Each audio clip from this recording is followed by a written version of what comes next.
বহু সময় অপেক্ষা করার পরে কিন্তু আবারও একটা সবাই টান পড়লো। দেখো তুলতে পারো কিনা। কাঁকড়াটা ধরছে ছোট ছোট।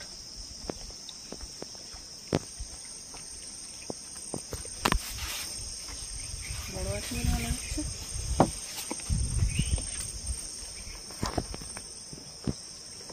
তুলবে কিন্তু তাড়াতাড়ি চলো চলো চলো চলো চলো চলো চলো চলো চলো তাড়াতাড়ি চলো তাড়াতাড়ি চলো। দেখো সঙ্গে দিয়ে রেখেছে, টাটকা মাছ পেয়েছে তো, আবার ছাড়তে চাইছে না। বেঁধে ফেলো কাঁকড়াটা।